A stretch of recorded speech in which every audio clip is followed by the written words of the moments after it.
Hello ඔයාලා හැමෝම ආදරෙන් පිළිගන්නවා මගේ අස්වැන්න විද්දිල්රු YouTube channel එකට. අද වීඩියෝ එකෙන් මම ඔයාලත් එක්ක කතා කරන්න බලාපොරොත්තු වෙන්නේ අපි එදිනෙදා පාවිච්චියෙන් අයින් කරන කෙසෙල් පොතු පාවිච්චි කරලා පොටෑසියම් අධික දියර පොහොරක් ගෙදරදීම නොමිලේ හදාගන්න විදිහ ගැන. ඔයාලා දන්නවනේ ගහක් වර්ධනය වෙන්න අනිවාර්යෙන්ම ඕනි මහා මූලද්‍රව්‍ය තුනක් තියෙනවා. නයිට්‍රජන්, ෆොස්ෆරස් සහ පොටෑසියම් කියලා. ඉතින් මේ කෙසෙල් පොත්තේ පොටෑසියම් කියන මූලද්‍රව්‍ය බහුලව අඩංගු වෙලා තියෙනවා. ඔයාලගේ වගාවේ මල් පිපීම අඩු නම්, පළදැරීම අඩු නම්, ඒත් එක්කම මල් හැලෙනවා නම් ඔයාට මේ කෙසෙල් එළි දියර පොහොර එක පාවිච්චි කරන්න පුළුවන්. ඔයාලා හැමෝගෙම මං ඉල්ලනවා මගේ channel එකත් එක්ක හැමදාම එකතු වෙලා ඉන්න කියලා. ඒ වගේම මගේ වීඩියෝ වලින් ඔයාලා දෙයක් ඉගෙන ගත්තා නම් මගේ channel එක subscribe කරලා මාත් එක්ක එකතු වෙන්න කියලා මං ආරාධනා කරනවා.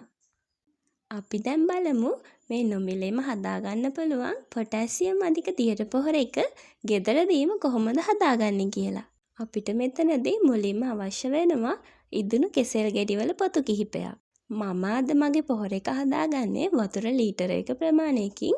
ඔයාලට පුළුවන් මේ ප්‍රමාණ අඩු වැඩි කරලා ඔයාලගේ වගාවට සෑහෙන තරම් පොහොර එකක් හදාගන්න. මෙතන වතුර ලීටර 1කට මං අරගෙන තියෙනවා කෙසෙල් ගෙඩි පොතු 4ක්. වතුර ලීටර 1කට ඔයාලට කෙසෙල් ගෙඩි පොතු 2-3ක් උනත් පාවිච්චි කරන්න පුළුවන්. ඒ වුණාට ඔයාලා ළඟ වැඩිපුර තියෙනවා නම් වැඩිපුර එකතු කරගන්න. මේ කෙසෙල් එළි පොතු ටික චූටි කෑලි වලට කපා ගන්න. ඒකට හේතුව එතකොට මෙයාට ලේසි මෙයාගේ පොටෑසියම් ගුණය ජලයත් එක්ක ඉක්මනින් බෙදා ගන්න.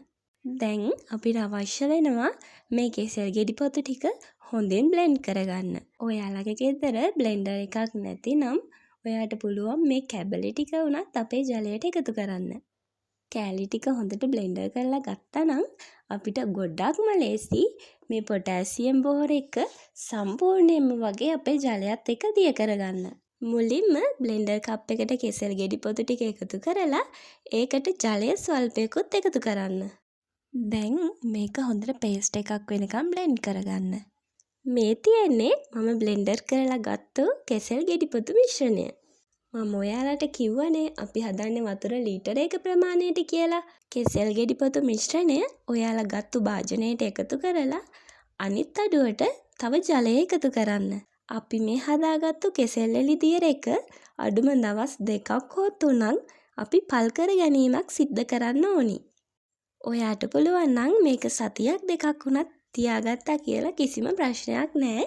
මෙතනදී ඒ වගේ ලොකු කාලයක් මේක තියාගන්නව නම් ඔයාලා දවස් 2කට සැරයක්වත් බෝතලේ මූඩිය ඇරලා මේකේ තියෙන වාතය එළියට දාලා එළියේ වාතය ඇතුළට දාන්න.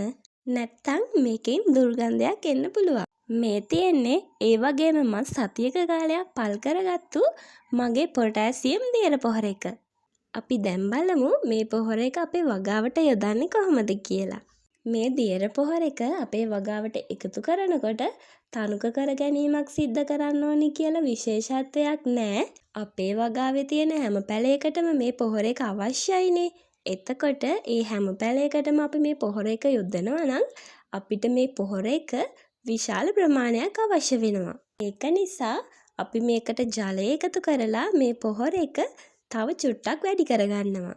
මම නම් 1:2 අනුපාතයෙන් තමයි මේ පොහොර එක මගේ වගාවට යොදන්නේ. ඔයාට පුළුවන් 1:1 අනුපාතයේ ඉඳන් 1:10 අනුපාතය වෙනකන් මේක තනුක කරගන්න. අපි දැන් බලමු මේ දියර පොහොර එක අපේ වගාවට යොදන්න ඕනි මොන වෙලාවටද කියලා. ඇත්තටම එහෙම નિયમિત වෙලාවක් නැහැ. ඔයා උදේ හවස වතුර එකතු කරන කෙනෙක් නම් ඒ වතුර එකතු කරනව වෙනුවට මේ පොහොර එක ඔයාගේ වගාවට එකතු කරන්න පුළුවන්.